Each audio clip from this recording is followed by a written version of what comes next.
Hey everyone, I recently got this Happy Harmony kit from Queen & Company and I did a video review, I'll put the link here, and then I did another video where I did 36 cards, 18 with the shaker elements and 18 without the shaker. And this is my video where I'm going to sort through what to do with everything that's left after you've used the main intent of a shaker kit.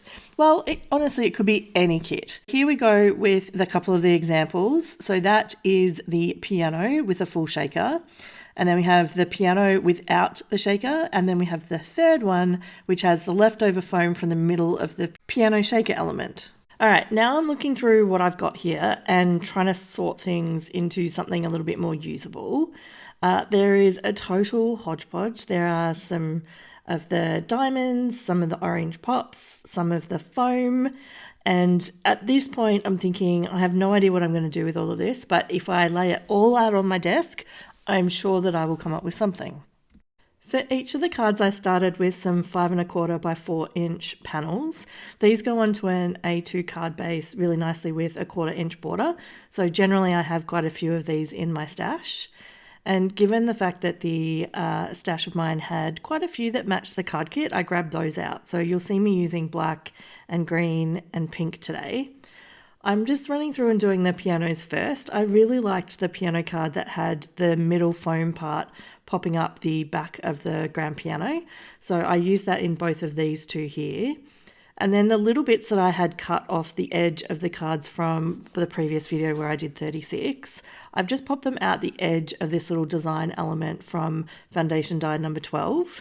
And even though I'm putting white on white here, which might seem a little strange, and I did question my choice at the time, you can actually in real life see the piano keys versus that white element behind it. So it actually turned out really nicely in the end. And it does create the really perfect space to be able to add either something a little bit more interesting or to include a sentiment. In this second one here, you can see I'm using the chopped off circle with the stars out of it. And then I do have this extra pink with the dots. And you can see I'm just grabbing bits and pieces from the leftovers and I'm trying to figure out a way to create a balanced card. As I'm working through it, I'm really looking at those little cut-off pieces. Most people would possibly just throw those out or recycle them, but because they're such pretty pattern paper and they've got the nice stitched edged, I knew that I would be wanting to do a video with the leftovers and seeing what I could create. So they work out absolutely perfectly to add a bit of an interesting element to the card. Also, of course, those treble clefs as well. They are fantastic.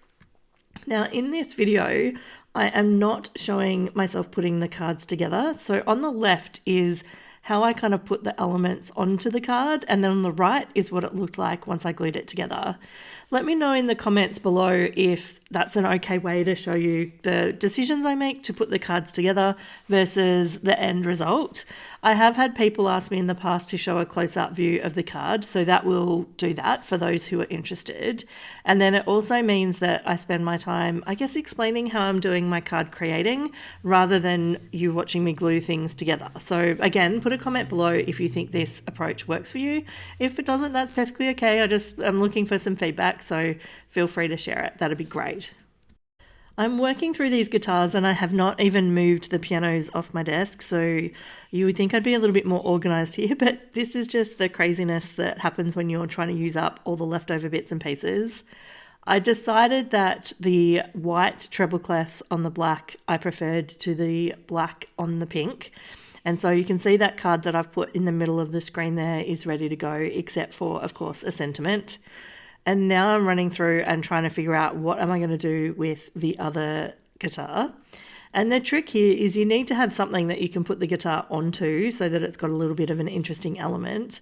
And then you need somewhere to put a sentiment. So you can see there I've layered up the pattern papers a little bit. And then similarly with this one, it's just the scrap pieces, they're different sizes. And then on the grey on the left, I've, put the little strip down the middle, offset to the left rather than down the middle. All these little design choices that you make just get you into the habit of building out different styles of cards. And for me, when I was going through this process, I really like to stretch my supplies. So I often do a bit of a minimalist approach to cards. And this really pushed me to think about layering things up a little bit more, adding extra elements. And with these musical notes, and then particularly with the treble clefs, that really does allow you to do that. So on this one, you can see here, again, I've doubled up the little pieces of paper with the sentiment, and then here I've got it in triplicate. That did become a bit of a favorite when I was putting these cards together, so you will see me do it over and over again. Hopefully you won't get sick of it, but it was a bit of a theme that came through, and it did make me feel like I was using every single piece of this specialty paper that was left. And here we go again, exactly the same thing with the violin. If you're enjoying the video, it'd be great if you could hit the like button. That is how YouTube passes it on to more viewers. And I'm going to create another video now where I'm going to use exactly the same kit, but when I'm out of the shaker elements. So I have no foam elements left. Can I create them on my own and create some amazing cards? You'll be able to see that in this next video right here if you're interested. Have a great day.